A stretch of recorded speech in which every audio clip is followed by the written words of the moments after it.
Have you ever stood at a port and looked at a massive cargo vessel or a luxury cruise liner and noticed something specific? Almost every large ship on the planet is painted red just below the waterline. It's a stark, bold contrast that most people walk straight past without a second thought. But why red? Is it to scare off sea creatures? Some kind of marine camouflage? A universal warning sign that nobody told us about? The truth has nothing to do with aesthetics. The answer is a fascinating mix of ancient maritime struggles, clever chemistry, and a stubborn respect for tradition that has quietly survived for over 300 years. Today, we are diving beneath the surface to uncover the real reason the world's ships wear red bottoms, right here on Explain IRL.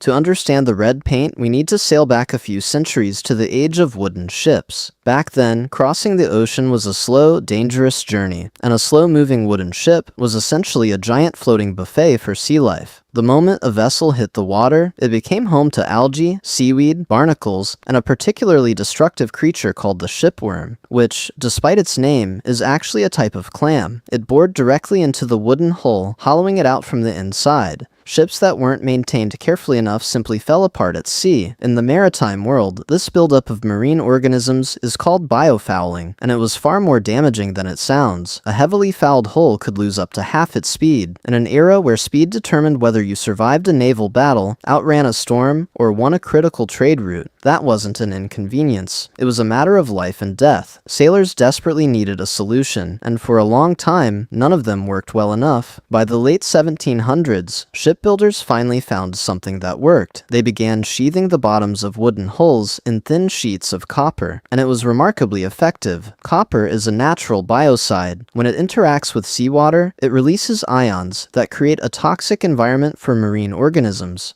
Barnacles couldn't grip it, shipworms couldn't penetrate it, the hull stayed clean, the ship stayed fast. The British Royal Navy adopted copper sheathing widely, and it gave them a significant strategic advantage. Their ships were consistently faster and more maneuverable than those of their enemies, not because of better design, but because of cleaner hulls. Then, the Industrial Revolution arrived. Wooden ships gave way to iron and steel, and shipbuilders quickly ran into a new problem. Attaching copper sheets directly to an iron hull created a galvanic reaction, essentially turning the ship into a giant battery. The seawater acted as a conductor, and the iron corroded at a dramatically accelerated rate. The copper that had saved wooden ships was destroying iron ones. So engineers went back to the drawing board. The solution they arrived at was anti-fouling paint, a specially formulated coating that could be applied directly to metal hulls. And the primary active ingredient, copper oxide, which is naturally a deep rusty red. This is the part most people never consider. The red color on the bottom of ships was never a design decision. Nobody sat in a boardroom and decided red was the right look. The red was simply what the chemistry looked like. Copper oxide, the compound that made the paint toxic to marine life, is inherently reddish-brown. Early anti-fouling paints were loaded with it, and so the hulls turned red. It was a side effect of the solution, not the solution itself. Over time, the formula evolved. Modern anti-fouling paints are considerably more sophisticated. They use controlled release technology, slowly dissolving a thin layer of the coating over time, constantly exposing fresh biocide to the water. Some modern variants use compounds that don't rely on copper at all, developed in response to environmental concerns about copper leaching into marine ecosystems. And here's the interesting part. Today's anti-fouling paints can be manufactured in virtually any color. Navy blue, black, gray, white. The chemistry no longer dictates the color. So the fact that red remains the dominant choice on ships around the world is no longer about chemistry at all. So why is red still the standard? Two reasons: tradition and practicality. Sailors are among the most superstitious professionals on Earth. Maritime culture has always carried a deep respect for the way things have always been done. Red hulls have been a constant on the world's oceans for centuries, and there is a quiet institutional resistance to changing something that has worked for that long. But beyond superstition, there is a genuinely practical reason to keep the red.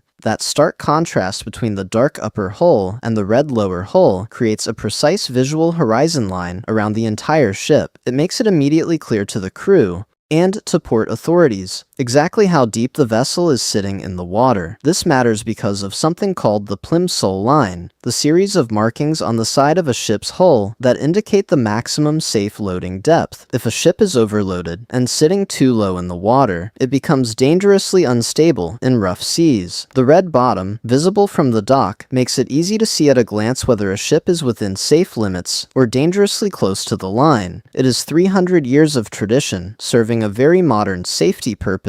If you made it this far, share this with someone who has walked past a ship their whole life and never stopped to ask why. And if this was worth your time, a like helps more than you'd think.